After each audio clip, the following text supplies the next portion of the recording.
तो जय हिंद प्यारे बच्चों, आज हम लोग मानव में परिवहन का एनसीईआरटी पंच लगाएंगे, जिसमें हम लोग पूरा एनसीईआरटी को लाइन बाय लाइन पढ़ के समझेंगे कि एक चिन्ह एक एक अक्षर क्या लिखा गया है एनसीईआरटी में इस चैप्टर के बारे में। अगर आप किसी भी रेफरेंस बुक से या किसी भी टीचर से इस चैप्टर को पढ़े होंगे तो आपके लिए अच्छी बात है कि पढ़ लिए, लेकिन एनसीईआरटी एक बार पढ़ना बहुत ही महत्वपूर्ण होता है, क्योंकि सारा प्रश्न एनसीईआरटी से परीक्षा में बनता है। ठीक, तो आज हम लोग यही करेंगे, एनसीईआरटी का मानव में परिवहन लेक्चर को स्टार्ट करेंगे। तो चलिए आज का वीडियो का स्टार्ट करते हैं। आप लोग फटाफट इस वीडियो को अपने कम से कम एक मित्र के पास शेयर कर दीजिए। ठीक, कम से कम एक मित्र के पास। इसमें हम लोग ब्लड का कैसे सर्कुलेशन होता है पूरे बॉडी में, इसको देखेंगे। खून का पूरा बॉडी में कैसे होता है परिवहन। उसके बाद जो हम लोग खाना खाते हैं, खाद्य पदार्थों का पूरा बॉडी में कैसे परिवहन होता है, उन सभी के बारे में जानेंगे। ठीक, तो यही हमारा चैप्टर का नाम क्या है, परिवहन। ठीक, हमारा बायोलॉजी का वैसे तो ये चैप्टर 6 में ही आता है जय प्रक्रम में एनसीईआरटी के हिसाब से, लेकिन बायोलॉजी के हिसाब से चैप्टर 3 है हमारा परिवहन। ठीक, मानव में परिवहन। तो चलिए इस लेक्चर को स्टार्ट करते हैं। हम लोगों का यहाँ से दिया गया है। ठीक, देखिए लिखा गया है, थोड़ा सा जूम कर देते हैं, आपको साफ साफ दिखाई देगा। ठीक, आप लोग 100% कॉन्सनट्रेट हो जाइए, 100% दम पूरा ध्यान सुनने पे लगाइए। जो हम बता रहे हैं लाइन बाय लाइन पढ़कर समझना बहुत ही ज़रूरी होता है एनसीईआरटी का। ठीक, तो चलिए स्टार्ट करते हैं। देखिए कहा गया है, पिछले अनुभाग में हम देख चुके हैं कि रुधिर भोजन, ऑक्सीजन तथा वर्ज्य पदार्थों को हमारे शरीर में वहन करता है। ठीक, कक्षा 9 में हमने सीखा था कि रुधिर एक तरल संयोजी ऊतक है। रुधिर में एक तरल माध्यम होता है जिसे प्लाज्मा कहा जाता है। ठीक, तो खून क्या है, अगर परीक्षा में 2 नंबर का प्रश्न पूछा जाता है तो बन जाएगा कि रुधिर यानी कि खून क्या है, रक्त क्या है। तो रक्त एक तरल संयोजी ऊतक है। ठीक, जिसमें एक तरल माध्यम होता है जिसे प्लाज्मा कहा जाता है। ठीक, इसमें कोशिकाएं निलंबित होती है। प्लाज्मा भोजन, कार्बन डाइऑक्साइड तथा नाइट्रोजनी वर्ज्य पदार्थ, जो वर्ज्य पदार्थ होता है ना, खाते हैं हम लोग का जो पचा हुआ भोजन, ठीक, पदार्थों का विलीन रूप में वहन करता है। यानी कि जो हम लोग खाना खाते हैं उसको, नाइट्रोजनी पदार्थों को और कार्बन डाइऑक्साइड को पूरे शरीर में परिवहन कौन करता है, तो ये प्लाज्मा होता है, हमारे रक्त में प्लाज्मा होता है, यही करता है। ठीक, ऑक्सीजन को लाल रुधिर कोशिकाएं ले जाती है, यानी कि रेड ब्लड सेल्स, लाल रक्त कोशिकाएं जो होती है वो ऑक्सीजन को ले जाती है। ठीक, यहाँ 2 नंबर का प्रश्न बनता है कि ऑक्सीजन का वहन कौन करता है, तो लाल रक्त कोशिकाएं। ठीक, याद रखिएगा, आर यानी red blood, B C cells, red blood cells यानी कि आरबीसी। ठीक, तो भोजन में जो हमारा शरीर में होता है उसमें ऑक्सीजन का वहन कौन करता है, तो याद रखिएगा आरबीसी करता है। ठीक, आगे कहा है, बहुत से अन्य पदार्थ जैसे लवण का वहन भी रुधिर के द्वारा होता है। अतः हमें एक पंपन यंत्र, जो पंपन यंत्र होता है, पंपन यंत्र की आवश्यकता होती है जो रुधिर को अंगों के आसपास धकेल सके। ठीक, नलियों के एक परिपथ की आवश्यकता होती है जो रुधिर को सभी ऊतकों तक भेज सके, तथा एक तंत्र की जो यह सुनिश्चित करे कि इस परिपथ में यदि कभी टूट फूट होती है तो उसकी मरम्मत हो सके। ठीक, अब कहा गया है, यहाँ बताया गया है, इसके चैप्टर के बारे में इंट्रोडक्शन दिया गया है कि रक्त क्या होता है, लाल रक्त कोशिकाएं, और फिर हमारे शरीर में क्या क्या का वहन कौन करता है। ठीक, तो हमारे शरीर में जो हम लोग खाना खाते हैं और कार्बन डाइऑक्साइड लेते हैं, सबका वहन कौन करता है, कार्बन डाइऑक्साइड का, और खाना का, जो हम लोग खाना खाते हैं पचा हुआ भोजन, उसका वहन कौन करता है, परिवहन पूरे शरीर में, तो याद रखिएगा प्लाज्मा करता है। और जब हम लोग सांस लेते हैं तो ऑक्सीजन का वहन कौन करता है, आरबीसी करता है, रेड ब्लड सेल्स। ठीक, अब आगे देखिए, आगे कहा है हमारा पंप हृदय। ठीक, इसके बारे में पढ़िए। कहा गया है, हृदय एक पेशीय अंग है जो हमारी मुट्ठी के आकार का होता है।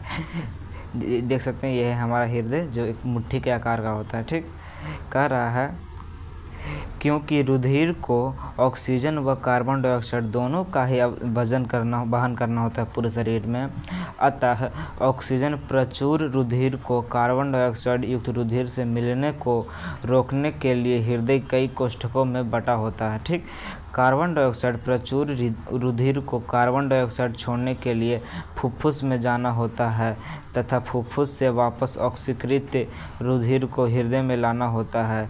यह ऑक्सीजन प्रचुर रुधिर तब शरीर के शेष हिस्सों में पंप किया जाता है। ठीक, मतलब कहा गया है कि देखिए, जो हमारा हृदय होता है यह एक मांसपेशियों का बना अंग होता है जो हमारे मुट्ठी के आकार का होता है, ठीक। और रुधिर और ऑक्सीजन का वहन दोनों ही करता है कौन, हमारे शरीर में, यही दिल के द्वारा होता है, पंपिंग करता है, ठीक। पूरे शरीर में हृदय पंपिंग करता है, ठीक। कह रहा है ऑक्सीजन प्रचुर रुधिर को कार्बन डाइऑक्साइड युक्त रुधिर से मिलने को रोकता है कौन, यानी कि कार्बन डाइऑक्साइड युक्त रुधिर को ऑक्सीजन से भरा हुआ रुधिर को आपस में मिलने नहीं देता है, मिलने से दोनों को रोकता है कौन, तो यही रोकता है दिल, हार्ट काम करता है, ठीक। आगे चलिए, आगे कहा गया है पंप किया जाता है इस शेष हिस्से में शरीर के द्वारा पंप, इसी के द्वारा पंप किया जाता है। आगे कह रहा है हम इस प्रक्रम में विभिन्न चरणों के समझ सकते हैं। ऑक्सीजन प्रचुर रुधिर फुफ्फुस से हृदय में बाईं ओर स्थित कोष्ठ बायां अलिंद में आता है। सबसे पहले कह रहा है ना, ऑक्सीजन युक्त जो हमारा रुधिर यानी कि रक्त होता है वो फुफ्फुस से हृदय के बाईं ओर स्थित कोष्ठ में बायां आलिंद में आता है। यानी सबसे पहले बायां आलिंद कहाँ गया, यहाँ है बायां आलिंद। सबसे पहले ऑक्सीजन युक्त ब्लड यहाँ आता है, मान लीजिए हमारा फेफड़ा है, ये हमारा फेफड़ा है, तो यहाँ से सबसे पहले ऑक्सीजन युक्त ब्लड कहाँ आएगा, यहाँ आता है बायां आलिंद। देखिए यहाँ लिखा गया है बायां आलिंद, तो सबसे पहले बायां आलिंद में आएगा, फिर वहाँ से नीचे गिरेगा दायां आलिंद में, दायां आलिंद से फिर इसके द्वारा ऊपर उठेगा, ये है ना, इसके द्वारा ऊपर उठेगा, पूरे शरीर में क्या हो जाएगा, पहुंच जाएगा, ठीक है। पूरे शरीर से वापस आएगा यहाँ पर दायां आलिंद में, सब पूरे शरीर से कार्बन डाइऑक्साइड युक्त जो ब्लड होगा, अशुद्ध ब्लड, अशुद्ध खून, अशुद्ध रक्त जो होगा, पहले आएगा दायां आलिंद में, फिर दायां नीले में जाएगा, फिर यहाँ से फेफड़ा में चला जाएगा। फेफड़ा में जाने के बाद, फेफड़ा में आने के बाद फिर से फिल्टर होगा, फिर यहाँ पर आ जाएगा बायां आलिंद में, फिर वापस यही प्रक्रम चलते रहते हैं यहाँ से पूरे शरीर में, फिर शरीर से यहाँ आएगा हार्ट में, फिर यहाँ फेफड़ा में, इसी प्रकार से पूरा प्रक्रम चलते रहता है, ठीक। तो यहाँ पर लिखा गया है इस प्रक्रम को विभिन्न चरणों से समझ सकते हैं। पहला चरण होता है कि ऑक्सीजन प्रचुर रुधिर फुफ्फुस के हृदय से बाईं ओर स्थित बायां आलिंद में आता है। इस रुधिर को एकत्रित करते समय बायां आलिंद शिथिलित रहता है, ठीक। जब रुधिर आता है, इसमें जो रुधिर मतलब कि याद रखिएगा रक्त, ठीक, रुधिर मतलब रक्त, जब इसमें रक्त आता है तो शिथिलित हो जाता है, ठीक। जब अगला कोष्ठ बायां नीले फैलता है तब यह संकुचित होता है, ठीक, जिसमें रुधिर इसमें से स्थानांतरित होता है। अपनी बारी पर जब पेशीय बायां नीले संकुचन होता है तब रुधिर शरीर में पंपित हो जाता है, ठीक।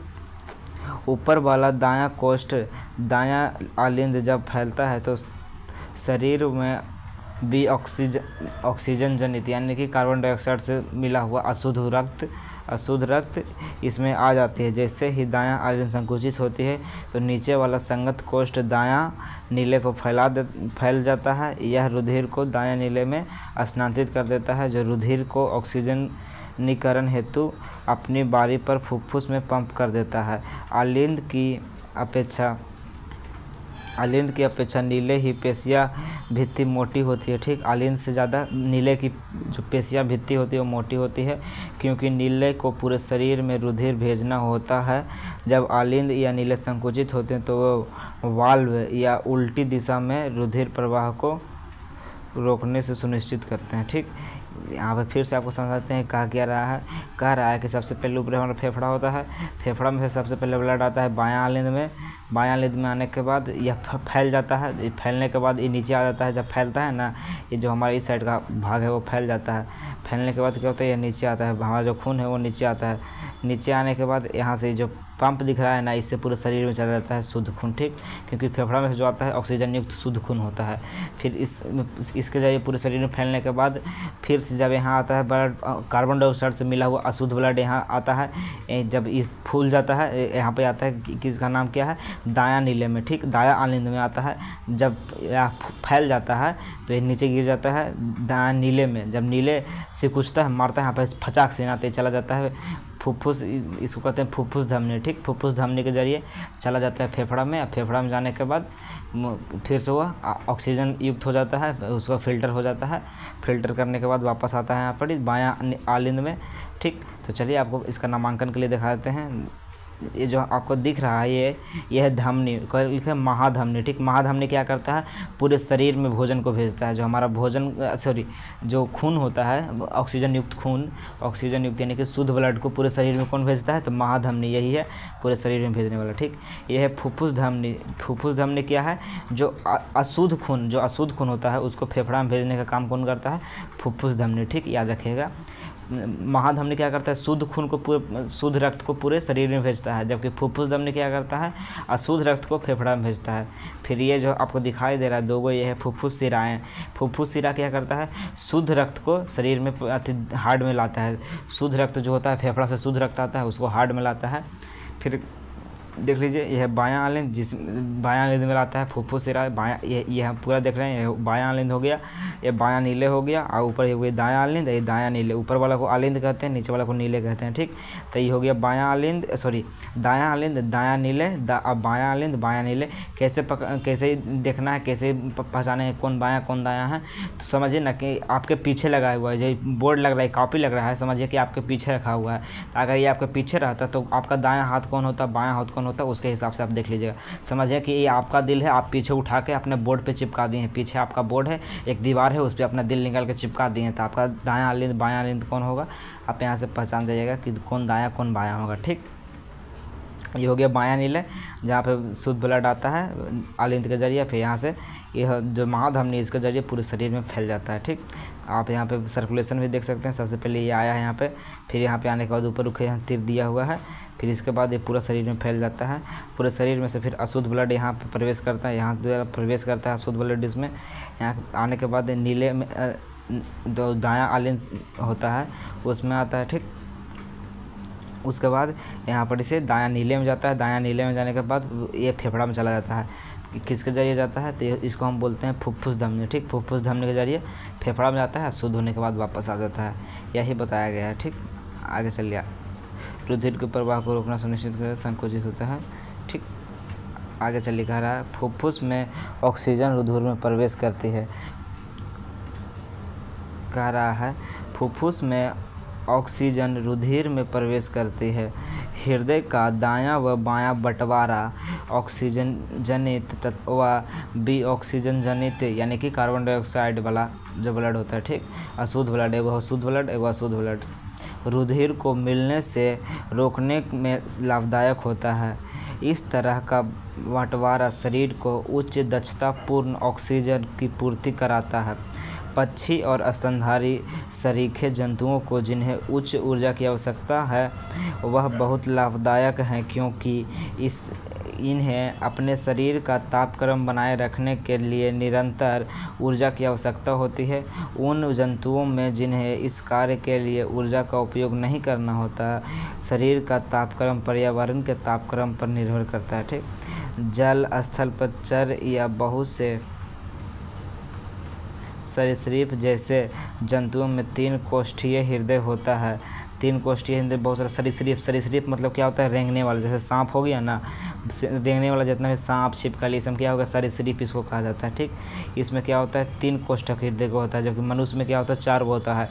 एगो दायां आलिंद दायां नीले, बायां आलिंद बायां नीले, 4 गो होता है। ठीक, याद रखिएगा। लेकिन सरीसृप जो रेंगने वाला होता है, जैसे सांप हो गया, केचुआ हो गया, सब क्या रेंगता है ना ज़मीन पर, रेंगने वाला जानवर, इसमें 3 गो होता है कच्छ, जो हमारा बेसम कच्छ होता है हृदय में, वो 3 गो होता है। वही कह रहा है शरीफ जैसे जंतुओं में 3 कोष्ठकीय हृदय होता है। ए ऑक्सीजन जनित व बी ऑक्सीजन जनित रुधिर धागा को कुछ सीमा तक मिलाना भी सहन कर लेते हैं। ठीक, दूसरी ओर मछली के हृदय में केवल 2 कोष्ठ होते हैं। यहाँ से रुधिर कुलोम में भेजा जाता है, जहाँ यह ऑक्सीजन जनित होता है और सीधा शरीर में भेज दिया जाता है। इस तरह मछलियों के शरीर में एक चक्र केवल एक बार ही रुधिर हृदय में जाता है। दूसरी ओर अन्य कशेरुकों में प्रत्येक चक्र में यह 2 बार हृदय में जाता है। दोहरा परिसंचरण कहते हैं, जैसे ही दोहरा परिसंचरण कहते हैं। जैसे मनुष्य में हृदय में ब्लड 2 बार आता है, सबसे पहले शुद्ध ब्लड आता है, उसके बाद अशुद्ध ब्लड। ठीक, जैसे हमारा मनुष्य का हृदय हो गया ना जी, इसमें देखिए यहाँ पर आपको बताते हैं। पहले तो आता है हमारे, इसके द्वारा अशुद्ध ब्लड आता है हमारे हृदय में, उसके बाद ये चला जाता है ऊपर, कहाँ जाता है, ऊपर फेफड़ा में जाता है। ऐसे दिया, इसका रास्ता फेफड़ा का इधर है। पहले हृदय में आया ये अशुद्ध ब्लड, फिर इसके द्वारा ये फेफड़ा में चला जाता है। फेफड़ा में जाने के बाद फिर दोबारा ही हृदय में शुद्ध ब्लड होके आता है, यानी कि दो बार परिवहन हो गया इसका। पहले तो ये हृदय में आया था अशुद्ध बन के, फिर जाता है शुद्ध होके, फिर हृदय में आता है, यानी 2 बार हृदय में आता है। इसे दोहरी परिसंचरण कहा जाता है। लेकिन मछली में क्या होता है, मछली में होता है कि मान लिया जाए कि हमारा मछली का 2 भाग होता है, 3 गो नहीं। मछली का ये 2 भाग होगा, मात्र 2 गो ही। यहाँ पे आएगा, यहाँ पे आने के बाद इसमें जाएगा, इसमें जाने के बाद इसके गिल्स में जाता है, फेफड़ा में नहीं, उसमें गिल्स होता है। गिल्स में जाने के बाद यहाँ से ही पूरे शरीर में पंप कर दिया जाता है। लेकिन हमारे यहाँ ऐसा नहीं होता है, मतलब हमारे हृदय में ऐसा नहीं होता है। पहले क्या होता है, पहले जो हमारा ब्लड होता है अशुद्ध ब्लड आलिंद नीले जो होता है ना, हमारा नीले में आता है, जो बायां नीले होता है उसमें। उसके बाद यहाँ से ये जाता है कहाँ, फेफड़ा में। फेफड़ा में जाने के बाद शुद्ध होता है। शुद्ध होने के बाद वापस आ जाता है यहाँ, ये हमारे जो हमारा हृदय है उसमें वापस आ जाता है, यानी कि 2 बार इस हृदय में ब्लड आता है। पहले तो आता है पूरा शरीर से, फिर दोबारा फेफड़ा से आता है, ठीक। पहला आता है जो अशुद्ध होता है, दूसरा में आता है जो शुद्ध होता है, ठीक। इसी कहता है दोहरी परिसंचरण। तो दोहरी परिसंचरण समझ गए। शरीर में जो होता है ब्लड वो 2 बार आता है। पहले तो आता है ये हमारा कोशिका मान लेते हैं, कोशिका से ये ब्लड आता है अशुद्ध ब्लड। उसके बाद फिर ये जाता है कहाँ, फेफड़ा में। फेफड़ा में शुद्ध होकर आता है हमारे हृदय में, फिर चला जाता है कोशिका में। ये होता है हृदय का दोहरी परिसंचरण तंत्र, इसी के बारे में लिखा गया था, ठीक। आगे चलिए, जाए कर रक्त दाब के बारे में बताया गया है, जो स्फेग्नोमैनोमीटर से नापा जाता है ना, कि कितना हमारा रक्त दाब है। नॉर्मल व्यक्ति का रक्त दाब याद रखिएगा 120/80 होता है, ठीक। 120/80 रक्त दाब मतलब ब्लड प्रेशर। ब्लड प्रेशर क्या देखिए, कहा गया है रुधिर वाहिकाओं की भित्ति के विरुद्ध को जो दाब कहलाता है उसे रक्त दाब कहते हैं, ठीक। जो खून को बहाने वाला जो नसें होती हैं, धमनी और शिरा, नसें के भित्ति के विरुद्ध जो दाब लगता है उसी को रक्त दाब कहते हैं। यह दाब शिराओं की अपेक्षा धमनियों में बहुत अधिक होता है। धमनी के अंदर रुधिर का दाब नीले प्रकुंचन या जिसे संकुचन कहा जाता है के दौरान प्रकुंचन दाब तथा नीले अनुशीतलन के दौरान धमनी के अंदर का दाब अनुशीतलन दाब कहलाता है, ठीक। सामान्य प्रकुंचन दाब लगभग 120 mm पारा तथा अनुशीतलन दाब लगभग 80 मिलीमीटर पारा होता है, ठीक। तो इसलिए हम कहें कि नॉर्मल व्यक्ति का रक्त दाब कितना होता है, ब्लड प्रेशर 120/80, ठीक। कह रहा है कि 120/80 रक्त दाब प्रकुंचन 80 अनुशीतलन में मापा जाता है। अनुशीतलन में मापा जाता है। रबर बफ वायु से फुला दिया जाता है, जो रबर बफ होता है डॉक्टर के, आप लोग देखे होंगे स्फेग्नोमैनोमीटर लिए, इसी से रक्त दाब को नापा जाता है, ठीक।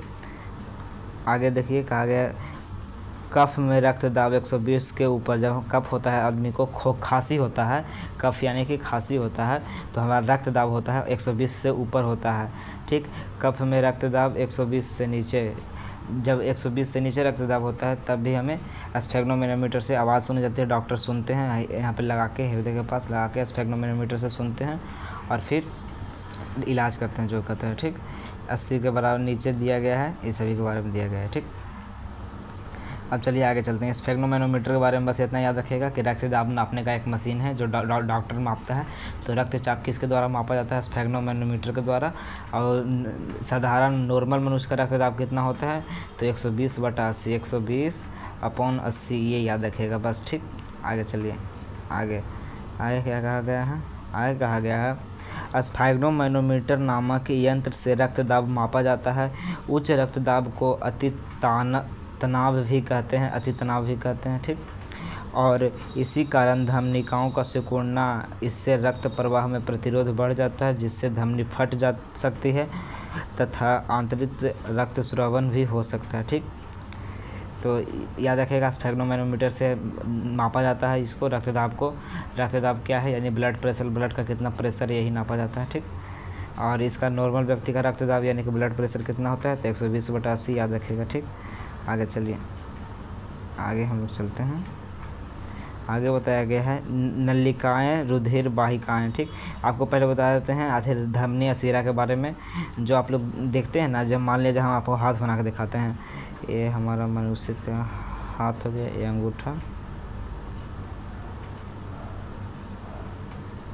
इस प्रकार से आप मनुष्य का हाथ होता है ना, हम लोगों का हाथ होता है इस प्रकार से, ठीक। तो जो अंदर रुके आप नस देखते हो ना, अंदर अंदर जो होता है ना बड़ा बड़ा नस, बड़ा बड़ा उजर कलर के, जब अपना हाथ छोड़िएगा ना तो अंदर आपको बड़ा बड़ा नस दिखेगा, उसे कहा जाता है धमनी। ये अंदर की ओर धंसा होता है, इसे क्या कहते हैं, धमनी कहते हैं। क्यों? क्योंकि धंसा होता है, धा से धमनी, धा से अंदर धंसा होता है, नीचे रुके, ठीक। और जो ऊपरे होता है, जिधर शायद नाखून होता है ना, ऊपरे नाखून तरफ जो होता है ना, जैसे आप लोग देखिए यहाँ पे आपको बना कर दिखाते हैं इस प्रकार से। ये हमारा मान लीजिए अंगूठा हो गया, इस प्रकार से हो गया। ये हमारा नाखून दे देते हैं इस प्रकार से। जो ऊपर में होता है जिसमें डॉक्टर सुई लगाते हैं, जिसमें डॉक्टर सुई देते हैं, ऊपर रहता है, इसे कहते हैं सीरा, सीरा, ठीक। सीरा ये हो गया, ये हो गया। अंदर जो होता है वो धमनी होता है, ठीक। धमनी और सीरा को याद रखेगा। सीरा में अशुद्ध रक्त का प्रवाह होता है और धमनी में शुद्ध रक्त का, ठीक, याद रखेगा। सीरा कैसे याद रखेंगे, तो जो ऊपर शीर्ष पे पाया जाता है ना, नाखून साइड में ऊपर रुका होता है शीर्ष पे, जिसमें डॉक्टर सुई देते हैं, वह सीरा होता है, शीर्ष पे पाया जाता है। और धमनी अंदर की ओर धंसा हुआ होता है, ठीक। सीरा, इसका रंग, जो हमारा सीरा का रंग होता है उसको नीला कलर से दर्शाया जाता है और धमनी के रंग को लाल कलर से दर्शाया जाता है, ठीक, याद रखिएगा। और धमनी में शुद्ध रक्त का प्रवाह होता है और सीरा में अशुद्ध रक्त का प्रवाह होता है। इसलिए जो डॉक्टर होते हैं सुई हमेशा सीरा में देते हैं। जब सीरा में सुई देते हैं ना, तो जो हमारा सुई देते हैं, जो सुई के साथ जो दवा देते हैं, वो पहले क्या होता है, सीरा में जाता है, यानी कि अशुद्ध रक्त में जाता है। तो अशुद्ध रक्त पहले कहाँ जाएगा, फिर दिल में ना, हृदय में ना। जब हृदय में जाता है शुद्ध होने के लिए, ये उसी के साथ दवा भी चला जाता है रक्त के साथ। और जब दिल में मिल जाता है उसके बाद पूरे शरीर में फैल जाता है, क्योंकि दिल, हार्ट जो होता है पूरे शरीर में ना ब्लड को पंप करता है। तो जब हार्ट में चला जाता है दवा, उसके बाद पूरे शरीर में फैल जाता है, जहाँ बीमारी होता है उसको नष्ट कर देता है, ठीक। तो इसीलिए जो डॉक्टर होते हैं वो सीरा में देते हैं दवाइयाँ, ठीक। जो सुई होता है, जो धमनी सीरा में अंतर समझ गए। धमनी में हम आपको फिर समझाते हैं, जो धमनी होता है उसमें शुद्ध रक्त का प्रवाह होता है, जबकि सीरा में क्या होता है, जो सीरा होता है उसमें अशुद्ध रक्त का प्रवाह होता है, ठीक, याद रखिएगा। धमनी को हम लोग लाल कलर से दर्शाते हैं और सीरा को किस कलर से दर्शाते हैं, ब्लू, ठीक, ब्लू कलर से दर्शाया जाता है सीरा को, याद रखिएगा। और धमनी की दीवारें होती है ना, जो अंदर की ओर धंसा होता है, लेकिन सीरा दम शीर्ष पे होता है, ठीक। ये सब याद रखेगा, बेसिक डिफरेंस। अगर कह रहा है नलिकाएं रुधिर वाहिकाएं, जो नलिकाएं होती है रुधिर को वाहन करने वाली, उसके बारे में कहा गया है। चलिए पढ़ते हैं इसको, थोड़ा जूम कर देते हैं। चलिए, कह रहा है धमनी वे रुधिर वाहिकाएं हैं जो रुधिर को हृदय से शरीर में विभिन्न अंगों तक ले जाती है। धमनी क्या है, धमनी वह ब्लड को पंपिंग करने वाला जो वाहिकाएं, जो वाहिनियाँ जिसके द्वारा पूरे शरीर में जाता है, पंप है जो शरीर को हृदय से पूरे शरीर में विभिन्न अंगों तक ले जाता है। जो रुधिर होता है ना, शुद्ध ब्लड, उसको शरीर से पूरे शरीर में ले जाता है, किससे, हृदय से, ठीक।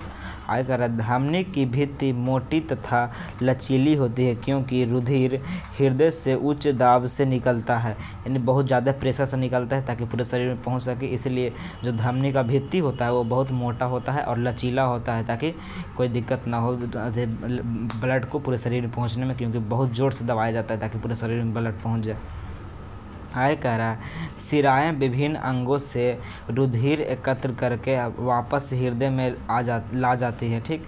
जो सिरा होती है वो विभिन्न अंगों से जो अशुद्ध रक्त होता है उसको एकत्रित करके वापस हृदय में लाने का कार्य करता है, लेकिन जो धमनी होता है हृदय से शुद्ध ब्लड को पूरे शरीर में भेजने का कार्य करता है। चूँकि जो धमनी होता है उस पर बहुत ज़्यादा प्रेशर लगाया जाता है, धमनी के दीवारों पर ज़्यादा प्रेशर लगाया जाता है ताकि पूरे शरीर में ब्लड पहुँच सके। जितना ज़्यादा प्रेशर से बिगेगा उतने जल्दी न पहुँचेगा पूरे शरीर में। अगर प्रेशर से नहीं बिगेगा तो पूरे शरीर में नहीं ना ब्लड पहुंच पाएगा, छोटा से छोटा नस में। इसलिए जो हमारा हृदय होता है ना, धमनी को बहुत कस के प्रेशर के साथ बिकता है, ब्लड देता है। इसलिए जो धमनी का दीवारा होता है मोटा होता है और थोड़ा लचीला होता है, ठीक। इस प्रकार से आप अपने हाथ में भी देख सकते हैं, जो अंदर होता है ना, अंदर रुके आप लोग हाथ को थोड़ा मोड़ के देखिएगा ना, तो आपको धमनी जनाई देगा। धमनी का देखिएगा तो बहुत मोटा होगा, धमनी को पकड़िएगा नस को।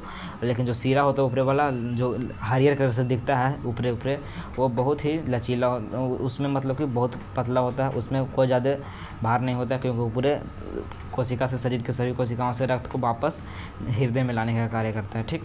यही कहा गया, सिराएँ विभिन्न अंगों से रक्त को एकत्रित करके वापस हृदय में लाती है। उनमें मोटी भित्ति की आवश्यकता नहीं होती है क्योंकि रुधिर में दाब होता है, क्योंकि जो रुधिर होता है उसमें दाब होता है, बल्कि उनमें रुधिर को एक ही दिशा में प्रवाहित करने के लिए वाल्व होते हैं। उसमें दाब नहीं होता है। रुधिर को एक ही दिशा में प्रवाहित करने के लिए क्या होते हैं, बाल्ब होते हैं। ठीक, याद रखिएगा। ये कहाँ आगे, चलिए हम लोग कहाँ आ गया, परिवहन चैप्टर में था जी। हाँ, यहाँ पर थे।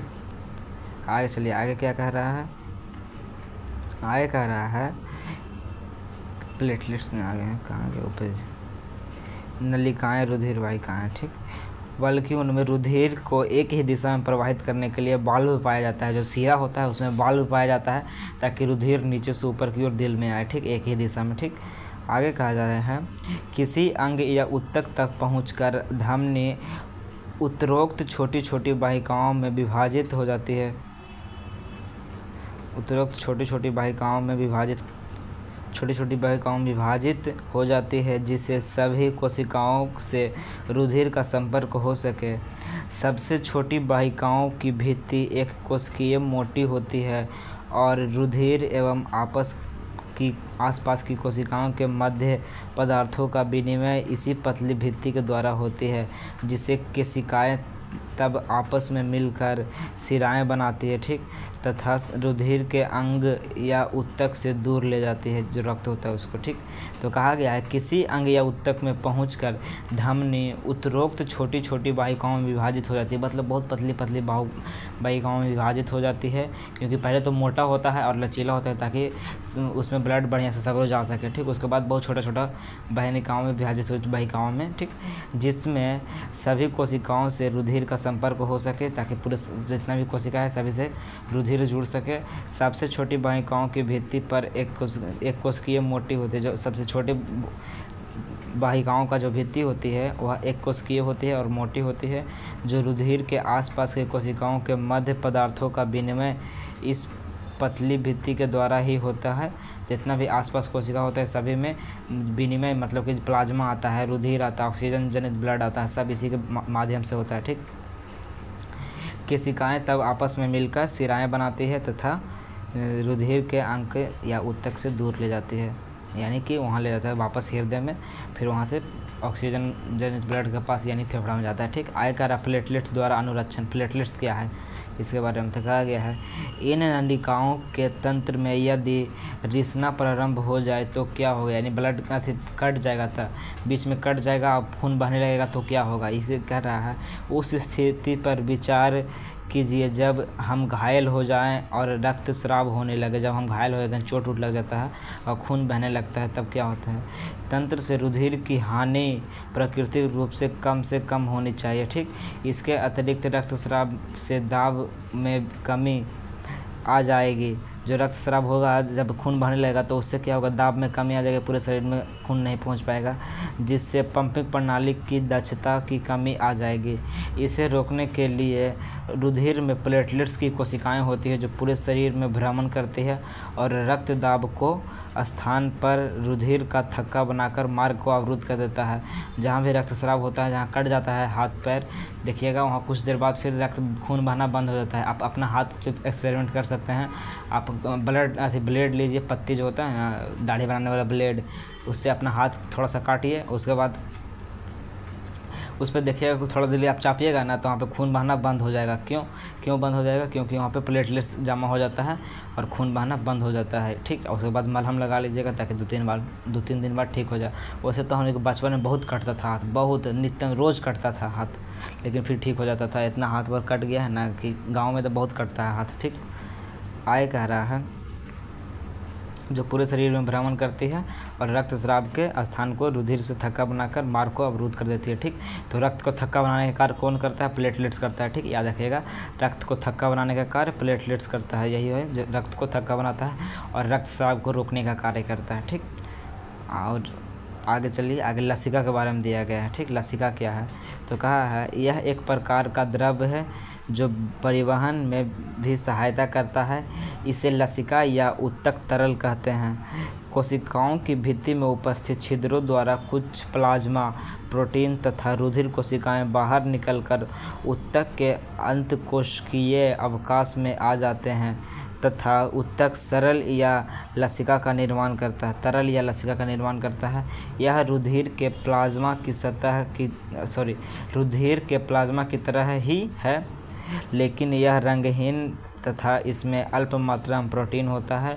लसिका अंतरकोशिकीय अवकाश से लसिका कोशिकाओं में चला जाता है, जो आपस में मिलकर बड़ी लसिका वाहिनी बनाती है और ये अंत में बड़ी शिरा में खुलती है। पचा हुआ तथा क्षुद्रांश द्वारा अवशोषित वसा का वहन लसिका द्वारा होता है और अतिरिक्त तरल को बाह्य कोशिकाओं अवकाश में आपस में रुधिर में ले लिया जाता है। ठीक, तो कह रहा है लसिका क्या है? यह एक प्रकार का द्रव है जो परिवहन में बहुत सहायता करता है। लसिका क्या है? एक प्रकार का द्रव है। ठीक, इसे लसिका या फिर क्या कहा जाता है? तरल कहा जाता है। ठीक, तरल ऊतक कहा जाता है। कोशिकाओं की भित्ति में उपस्थित छोटा छोटा छिद्र होता है, जिसमें से कुछ प्लाज्मा और प्रोटीन कोशिकाएं, जो रुधिर कोशिकाएं होती है, उससे बाहर निकलकर छोटे छोटे छिद्र होता है ना, उससे बाहर निकल, जैसे मान लीजिए कोशिका की भित्ति, तो इसमें छोटा छोटा छिद्र होता है, छोटा छोटा छिद्र, जिससे प्लाज्मा और प्रोटीन बाहर निकल जाता है। कोशिका के भित्ति पे उपस्थित छिद्रों द्वारा कुछ प्लाज्मा प्रोटीन रुधिर कोशिकाओं से बाहर निकल के ऊतक के अंतरकोशिकीय अवकाश में आ जाते हैं तथा उत्तर तरल या लसिका का निर्माण करता है। यही जो वापस बाहर निकल जाते हैं वही लसिका का निर्माण करते हैं। ठीक, तो लसिका क्या समझ गए? जब ये दीवारें होती है जिससे क्या कुछ प्लाज्मा प्रोटीन जिसमें छेद होता है, कोशिका होती है जिसमें रक्त का प्रवाह, मान लीजिए रक्त जा रहा है लेकिन इसमें कुछ कुछ छेद होता है जिसके द्वारा प्लाज्मा प्रोटीन बाहर निकल जाता है, उसी को बाहर निकलने के बाद लसिका कहा जाता है। यह एक रंगहीन होता है, इसमें कुछ प्रोटीन पाया जाता है। ठीक, आगे कह रहा है पादपों में वहन, जो हम लोग नेक्स्ट लेक्चर में पढ़ेंगे, जो हमारा अगला लेक्चर आएगा इस चैप्टर का, जिसमें हम लोग पादपों में परिवहन को पढ़ेंगे, जिसमें पेड़ पौधे में क्या परिवहन होता है, बाष्पोत्सर्जन, जाइलम, फ्लोएम, सभी के बारे में जानेंगे। कैसे जाइलम कार्य करता है, कैसे फ्लोएम कार्य करता है, इसमें आप देख सकते हैं। बाष्पोत्सर्जन के बारे में, स्थानांतरण के बारे में, सभी चीज़ों के बारे में पढ़ेंगे नेक्स्ट लेक्चर में। ठीक, और फिर आरबीसी, डब्ल्यूबीसी और प्लेटलेट्स को जानेंगे। प्लेटलेट्स लसिका के बारे में जानेंगे। आरबीसी, डब्ल्यूबीसी के बारे में बता देंगे और भी कुछ महत्वपूर्ण टॉपिक्स है, छोटा छोटा पॉइंट जो हम आपको नेक्स्ट लेक्चर में बता देंगे महानम परिवहन के बारे में। ठीक, जो ऑब्जेक्टिव क्लियर करता है। ठीक, तो अगर आपको ये वीडियो अच्छा लगा तो इस वीडियो को लाइक करके चैनल को जरूर सब्सक्राइब कर दीजिएगा और इस वीडियो को अपने कम से कम 1 मित्र के पास जरूर शेयर कीजिएगा। ठीक, कम से कम 1 मित्र के पास जरूर शेयर कीजिएगा। तो मिलते हैं आपसे नेक्स्ट वीडियो में, तब तक के लिए जय हिंद, वंदे मातरम।